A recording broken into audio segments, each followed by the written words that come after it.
6.5 കോടി വർഷങ്ങൾക്ക് മുമ്പ് ഒരു ഭയങ്കര വലിയൊരു ഇവന്റ് സംഭവിച്ചു. ആ ഒരു ഇവന്റിലാണ് നമ്മുടെ ഭൂമിയിലത്തെ പ്രൈം സ്പീഷീസ് ആയ ഡൈനോസേഴ്സും ഏകദേശം നമ്മുടെ ഭൂമിയിലുള്ള ഒട്ടുമിക്ക സ്പീഷീസും ഇല്ലാണ്ടായത്. ഇനിയിപ്പോ സപ്പോസ് അങ്ങനത്തെ ഒരു ഇവന്റ് ഇനി സംഭവിക്കുകയാണെങ്കിൽ നമ്മുടെ ഭൂമിയിൽ കണ്ടുവരുന്ന എല്ലാ സ്പീഷീസും എക്സ്റ്റിങ്ക്ട് ആയി പോകാനുള്ള ചാൻസസ് ഉണ്ട്. അതായത് നമ്മൾ ഉൾപ്പെടെ എല്ലാ സ്പീഷീസും എക്സ്റ്റിങ്ക്ട് ആയി പോകുന്നു.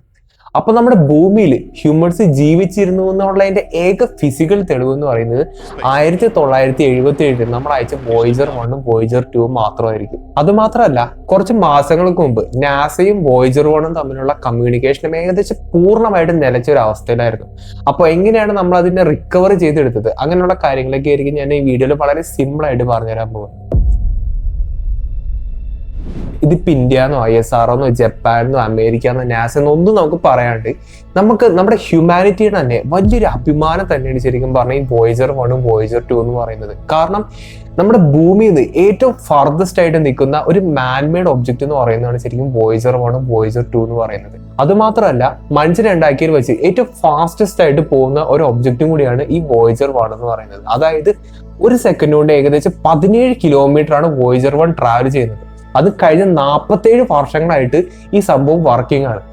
ഓക്കെ, അപ്പോൾ അത് തന്നെ ശരിക്കും വലിയൊരു അത്ഭുതമാണ്. അപ്പോൾ എനിക്ക് ഒട്ടുമിക്കവരും ചോദിക്കാറുള്ള ഒരു ചോദ്യം എന്താ വെച്ചാൽ, എങ്ങനെയാണ് ഇത് ഇത്ര നാളും വർക്ക് ചെയ്യുന്നത്, ഇതിന്റെ പ്രൊപ്പൽഷൻ സിസ്റ്റം എന്താണ്, ഇത് എങ്ങനെയാണ് ഇത്ര സ്പീഡിൽ പോകുന്നത്, അങ്ങനെയുള്ള ഒരുപാട് കാര്യങ്ങൾ ഒരുപാട് ആൾക്കാർ കമന്റ്സിലൂടെ ആയിക്കോട്ടെ, എന്റെ മെസ്സേജസ് DM-ലൂടെ ആയിക്കോട്ടെ ഒരുപാട് പേര് ചോദിച്ചിട്ടുണ്ട്. അപ്പൊ അതിനുള്ളൊരു ഉത്തരം എന്താ വെച്ചാൽ, സാധാരണ സാറ്റലൈറ്റും കാര്യങ്ങളൊക്കെ വർക്ക് ചെയ്യുന്നത് സോളാർ പാനൽസ് ഉപയോഗിച്ചിട്ടാണ്. അതായത് സോളാർ എനർജി ഇലക്ട്രിസിറ്റി ആയിട്ട് കൺവേർട്ട് ചെയ്തിട്ടാണ് ഈ തരത്തിലുള്ള സാറ്റലൈറ്റ്സ് ഒക്കെ വർക്ക് ചെയ്യുന്നത്. പക്ഷെ വോയേജറിനെ എടുത്തൊരു വ്യത്യാസം എന്താ വെച്ചാൽ, ഈ സംഭവം നമ്മുടെ സൂര്യനിൽ നിന്ന് ഇങ്ങനെ അകന്നിങ്ങനെ പൊയ്ക്കൊണ്ടിരിക്കുകയാണ്.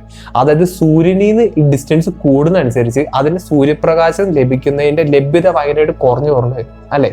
അപ്പോൾ ഇതിനകത്ത് നമ്മൾ സോളാർ പാനൽ ഫിറ്റ് ചെയ്തിട്ട് യാതൊരു യൂസും ഉണ്ടാവില്ല. നേരെ മറിച്ച് ഇവിടെ ഇവർ ഉപയോഗിക്കുന്നത് റേഡിയോ ആക്റ്റീവ് ഐസോട്ടോപ്പ് ആയിട്ടുള്ള എനർജി സോഴ്സസ് ആണ് ഉപയോഗിക്കുന്നത്. നെയിംലി പ്ലൂട്ടോണിയം എന്ന് പറഞ്ഞ ആ ഒരു ഐസോട്ടോപ്പ്, അതായത് നാഗാസാക്കിയിൽ ഇട്ട ബോംബിനകത്ത് ഉപയോഗിച്ചിരിക്കുന്ന ഐസോട്ടോപ്പ് തന്നെ ഉപയോഗിച്ചിട്ടാണ് ഈ ഒരു വോയേജർ 1 പവർ ചെയ്യിക്കുന്നത്.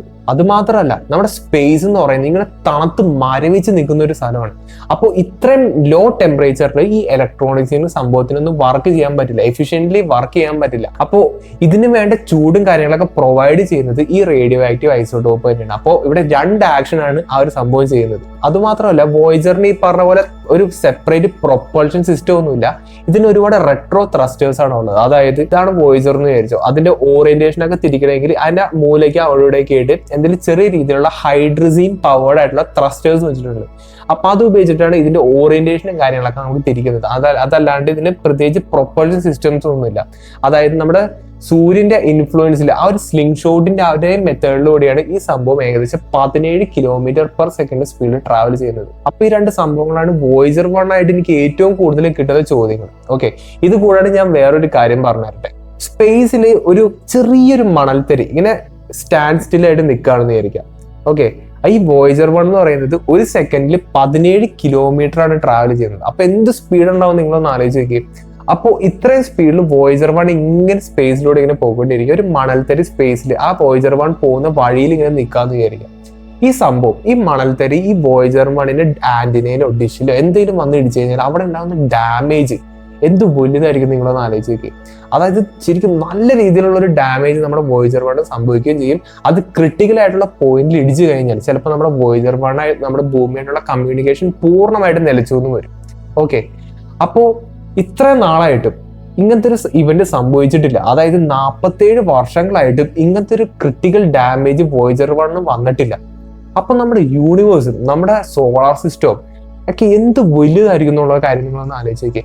ഒരു മണൽത്തരിക്ക് പോലും നമ്മുടെ വോയേജർ 1 ഇടിക്കാൻ പറ്റിയിട്ടില്ല, ഇത്രയും സ്പീഡിൽ ഇത്രയും വലിയൊരു സംഭവത്തിൽ ട്രാവൽ ചെയ്തിട്ട്. അപ്പോൾ ഇത് ഞാൻ ഇവിടെ എടുത്ത് പറയാൻ കാരണം നമ്മുടെ യൂണിവേഴ്സും നമ്മുടെ സോളാർ സിസ്റ്റം നമ്മുടെ ഭൂമി നമ്മുടെ ഇന്നൊക്കെ പറയുന്നത് ഭയങ്കര വലിയൊരു സ്കെയിലുള്ള സംഭവങ്ങളാണ്. അതുമാത്രമല്ല, 1990-കളിൽ വോയേജർ 1 എടുത്ത ആ ഒരു ഫേമസ് ആയിട്ടുള്ള ഫോട്ടോ ആണ് ഈ കാണുന്നത്. അത് നിങ്ങൾക്ക് മിക്കവർക്കും അറിയാവുന്ന ഒരു ഫോട്ടോ ആണ്. ഇത് പെയിൽ ബ്ലൂ ഡോട്ട് എന്നുള്ള ഒരു ഫോട്ടോ ആണ് ഇത്. ഇതിനെപ്പറ്റി ഞാൻ അധികം എക്സ്പ്ലെയിൻ ചെയ്യേണ്ട കാര്യമില്ല. കാരണം ഈ ഒരു പെയിൽ ബ്ലൂ ഡോട്ട് എന്ന് പറയുന്നതാണ് നമ്മുടെ എൻ്റയർ ഭൂമി. അതായത് ചെറിയൊരു മണൽത്തരിയാണ് നമ്മുടെ ഭൂമി എന്ന് പറയുന്നത്. ഓക്കെ, അപ്പൊ നമ്മുടെ യൂണിവേഴ്സ് എന്തോരം വലുതായിരിക്കും നമുക്ക് ഒരിക്കലും ഇമാജിൻ ചെയ്യാൻ പറ്റാത്ത അത്രയും വലിയൊരു സംഭവത്തിലാണ് നമ്മളെല്ലാവരും ജീവിക്കുന്നത്. അപ്പോൾ ഞാൻ ഈ വീഡിയോയുടെ തുടക്കം പറഞ്ഞ പോലെ ഒരു ആസ്ട്രോയിഡ് വന്ന് നമ്മുടെ ഭൂമിയിൽ ഇടിക്കാനും ഒക്കെ നല്ല ചാൻസ് ഉണ്ട്. നമ്മൾ ഒരു ഹൈലി അൺസർട്ടൺ ആയിട്ടുള്ള ഒരു കൊടുങ്കാട്ടിൽ ജീവിക്കുന്ന ഒരു ചെറിയൊരു സംഭവമാണ് ശരിക്കും ഈ ഭൂമി എന്നൊക്കെ പറയുന്നത്.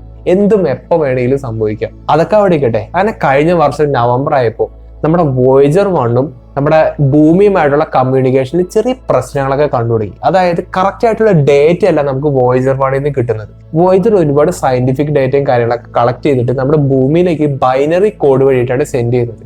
അത് ഇപ്പോഴത്തെ നിരക്കനുസരിച്ച് വോയേജറിന്റെ ഡേറ്റ ഭൂമിയിലേക്ക് എത്തണമെങ്കിൽ ഏകദേശം 22.5 മണിക്കൂർ എടുക്കും.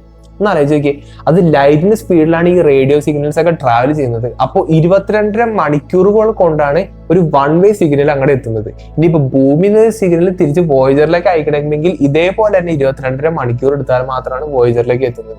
അതിനു മുമ്പ് ഇതിന്റെ ആ ഒരു സിസ്റ്റത്തിനെ പറ്റി ഞാൻ ചെറുതായിട്ട് പറഞ്ഞുതരാം. അധികം കോംപ്ലിക്കേറ്റഡ് ആക്കി നിങ്ങൾക്ക് ചിലപ്പോൾ മനസ്സിലാവില്ല, അതുകൊണ്ട് വളരെ സിമ്പിൾ ആയിട്ട് ഞാൻ പറഞ്ഞുതരാം.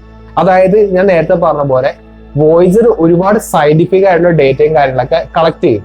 എന്നിട്ട് ഈ സയന്റിഫിക് ഡേറ്റയും കാര്യങ്ങളൊക്കെ ബൈനറി കോഡായിട്ട് കൺവേർട്ട് ചെയ്യും. അതിനുശേഷം ഈ ബൈനറി കോഡുകൾ ഈ വോയേജർ 1ന്റെ അത് സെറ്റ് ചെയ്തിരിക്കുന്ന ടെലിമെട്രി സിസ്റ്റത്തിലൂടെ, അതായത് നമ്മുടെ ഭൂമിയിലേക്ക് ട്രാൻസ്മിറ്റ് ചെയ്യുന്ന ആ ഒരു സിസ്റ്റത്തിനെയാണ് ടെലിമെട്രി സിസ്റ്റം എന്ന് പറയുന്നത്. അപ്പോൾ ഈ ടെലിമെട്രി സിസ്റ്റത്തിലൂടെ നമ്മുടെ ഭൂമിയിലേക്ക് ഏകദേശം 22.5 മണിക്കൂറുകൾ കൊണ്ട് ട്രാവൽ ചെയ്യിപ്പിച്ച് നമ്മുടെ ഭൂമിയിലേക്ക് എത്തിക്കും. അപ്പൊ നമ്മുടെ ഭൂമിയിൽ ഈ സിഗ്നൽസ് മാത്രം റിസീവ് ചെയ്യാൻ വേണ്ടിയിട്ട് ഒരു ഡീപ് സ്പേസ് നെറ്റ്വർക്ക് എന്ന് പറഞ്ഞ സിസ്റ്റം ഉണ്ട്. അതായത് നമ്മുടെ ഭൂമി ഉരുണ്ടിട്ടാണല്ലോ. അപ്പോൾ ഭൂമി ഏത് ഡയറക്ഷനിൽ ഉരുണ്ടിട്ടായാലും നമുക്ക് ഈ വോയേജർ 1ൽ നിന്ന് റിസീവ് ചെയ്യുന്ന ആ ഒരു സിഗ്നൽസ് എന്തായാലും കിട്ടണം.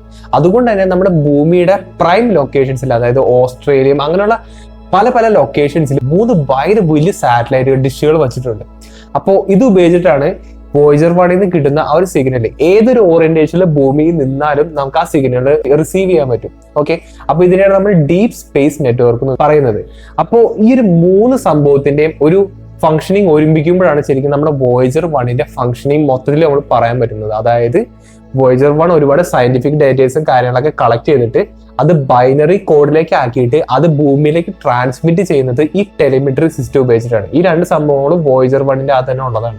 എന്നിട്ട് അത് ഏകദേശം ഇത്രയും മണിക്കൂറുകൾ ട്രാവൽ ചെയ്തിട്ട് നമ്മുടെ ഭൂമിയിൽ ഘടിപ്പിച്ചിരിക്കുന്ന ആ ഒരു ഡീപ് സ്പേസ് സിസ്റ്റത്തിന്റെ അകത്ത് കൂടെയാണ് ഈ ബൈനറി ഡേറ്റ കളക്ട് ചെയ്യുകയും ഈ ബൈനറി ഡേറ്റനെ നമ്മൾ യൂസ്ഫുൾ, അതായത് നമുക്ക് വായിക്കാൻ പറ്റുന്ന ഹ്യൂമൻ റീഡബിൾ ഡേറ്റ ആക്കി മാറ്റിയിട്ടാണ് നമ്മൾ ഈ ഡേറ്റയും കാര്യങ്ങളൊക്കെ നമ്മൾ യൂസ് ചെയ്യുന്നത്.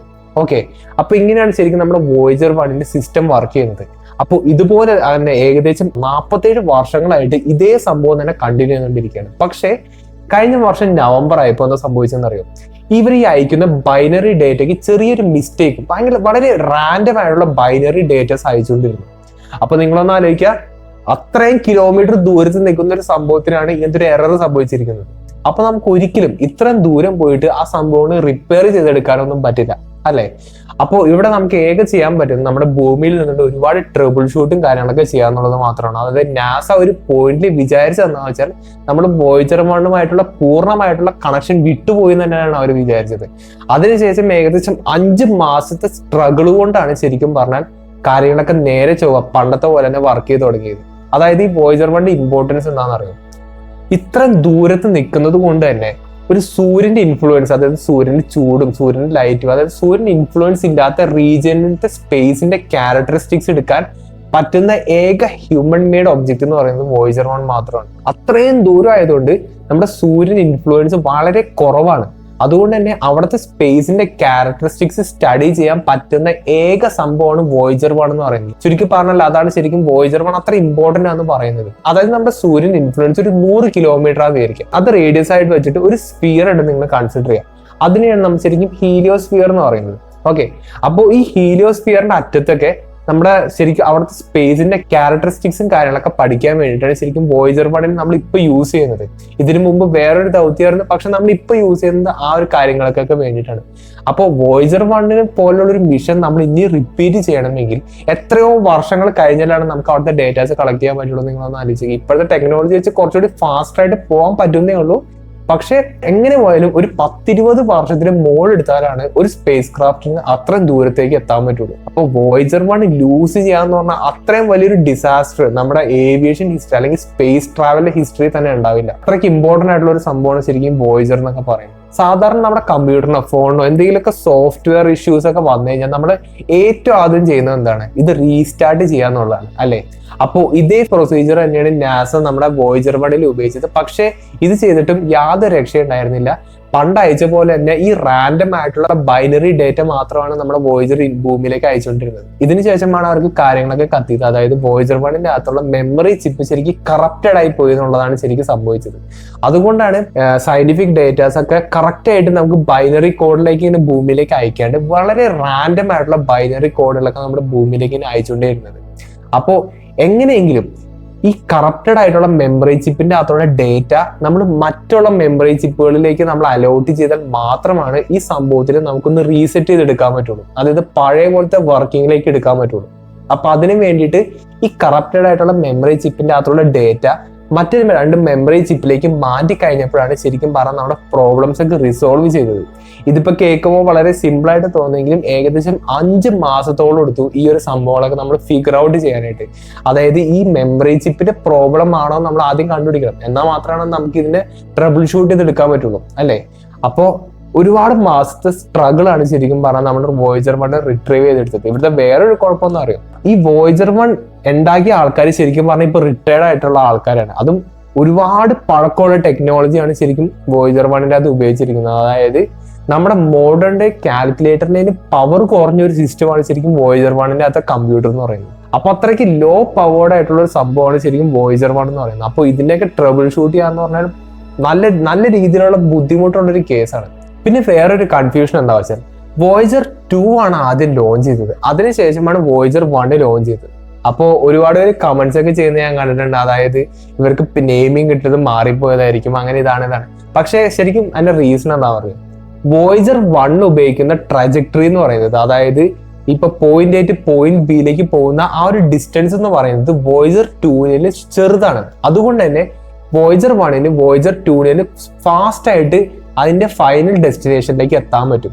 ഓക്കെ, അതായത് ഇപ്പൊ ജൂപ്പിറ്റർ ആണെന്ന് വിചാരിച്ചു അതിന്റെ ഫൈനൽ ഡെസ്റ്റിനേഷൻ.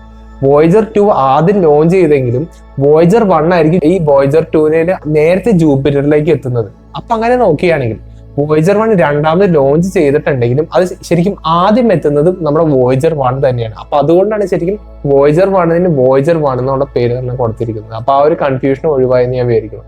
അപ്പൊ അത്രയൊക്കെയുള്ളൂ. ഞാൻ ഇതിനെ പറ്റിയിട്ട് അധികം വലിച്ചിട്ടേണ്ട കാര്യങ്ങളൊന്നുമില്ല. കാരണം ഇതിനെപ്പറ്റി ഒരുപാട് വീഡിയോസ് നമ്മുടെ യൂട്യൂബിൽ തന്നെ ഉണ്ട്. പക്ഷെ എല്ലാം തന്നെ പറയുന്നത് ഇതേ കാര്യങ്ങൾ തന്നെയാണ്. ഒരു 1/2 മണിക്കൂർ 3/4 മണിക്കൂറൊക്കെ എടുത്തിട്ടാണ് ഒരുപാട് ആൾക്കാർ ഇതിനെപ്പറ്റി എക്സ്പ്ലെയിൻ ചെയ്യുന്നത്.